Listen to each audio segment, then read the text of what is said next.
So, fight fans, this is your boy Dan. So, I just saw some exciting news for the boxing world, and looks like Nonito Donaire has an opponent after Andrew Maloney chose to go the WBO way. Jason Maloney chose to go the WBO way. So that's some really exciting news. So let's get to its opponent. So he will be fighting an unknown name in boxing, but a rising superstar from Mexico, Alejandro Santiago Barrios. Now, no disrespect to Nonito Donaire, he's a hell of a fighter, but all versions of Nonito Donaire would have a struggle against Alejandro Santiago Barrios just because of Alejandro Santiago's awkward style. But I'm not saying that he wouldn't look good against him. I'm just saying he would have to bring his A game every night. No, because he's a very hard fighter to face. When he fought against Joe Ancas, everyone was expecting Ancas to make him another victim, one of his knockout victims. Everyone is expecting Ancas to stop him early and with ease.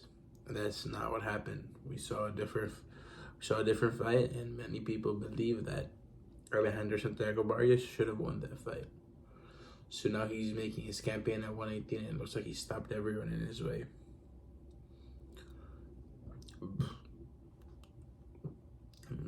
But he is not unhittable. Alejandro Santiago Barrios has been hit before, and I believe Nonito Donaire does have what it takes to knock him out. However, he needs to, work extra hard for this fight, and this is what we will truly see once again whether his age has caught up to him, for the worse or for the better. And we saw his age doing wonders for him when he fought against Nordino Bali, Raymond Gaballo, Stefan Young, and when he beat them with just one punch.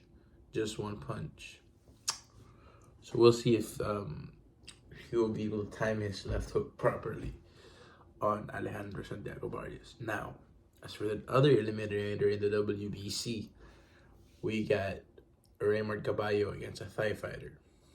Okay?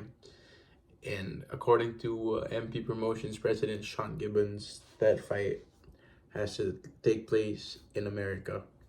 Definitely not Thailand. Probably the Philippines, but they don't want that fight happening in Thailand, in the home court of now Afonso Visay.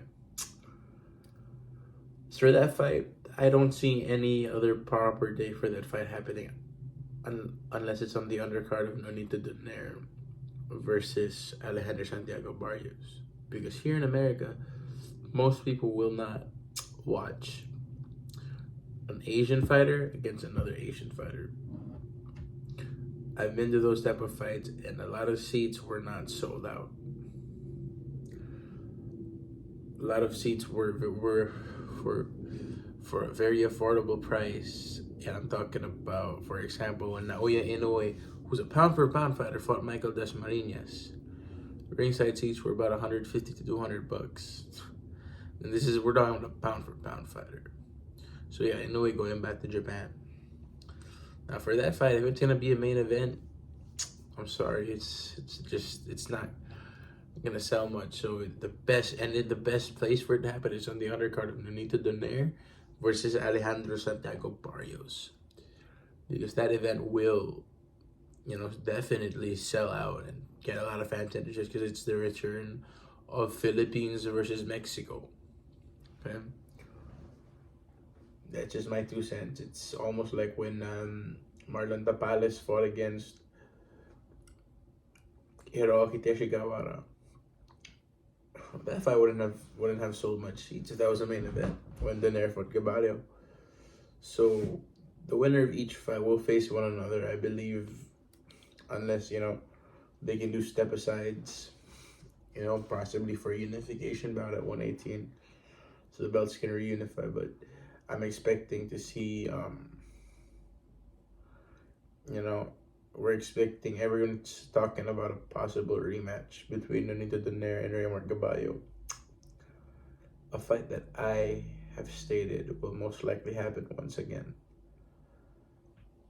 And no disrespect, but for a rematch in that fight, the first fight wasn't even, come on, it wasn't even an action-packed battle. Okay, the fight ended in 4 rounds. It wasn't like Hagler versus Hearns. It sure wasn't like Navarrete versus Wilson. It wasn't a Barrera Morales trilogy. It was Donaire versus Caballo.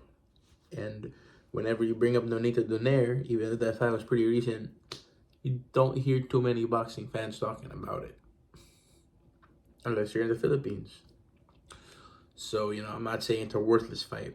I'm just saying if a fight of that caliber, if it's to happen again, it's got to happen in the Philippines.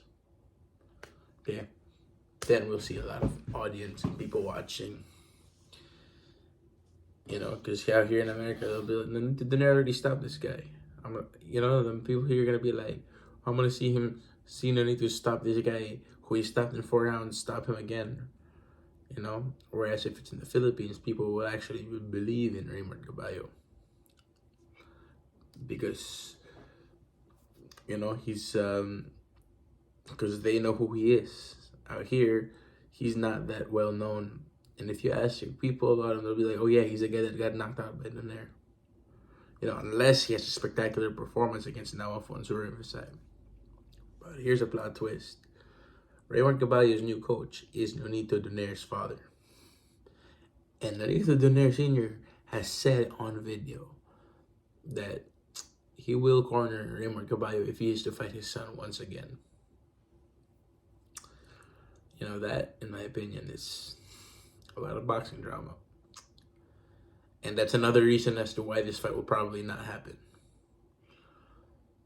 But, we had Floyd Mayweather Sr. when he was working with De La Hoya. He was actually willing to work the corner of Oscar De La Hoya when he fought Floyd Mayweather, but that didn't push through.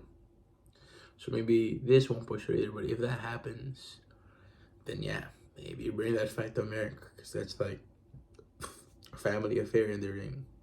That's to happen. And there will be a lot of controversy, a lot of drama behind it. But, I'm not saying that Raymond Caballo doesn't have a chance of making it a good fight. He does. He's a young and up-and-coming fighter. I'm just saying this is a better fight to happen out in the Philippines. 2 top Filipino fighters fighting for the world championship in the Philippines. That sounds very interesting to the Filipino fans. That being said, so we have a blessing now that we got Philippines versus Mexico rivalry being revived in Nonito Donaire versus Alejandro Santiago Barrios. And I'm anticipating this fight to happen around May or June 2023. And hopefully this fight happens in none other than the battlegrounds of Carson, California. Anyways, that's all I have for you folks tonight. And I will be back for more boxing news, boxing information. If you like my video, my content, please like and click that subscribe button. And please share my video to your other boxing fans. Peace out.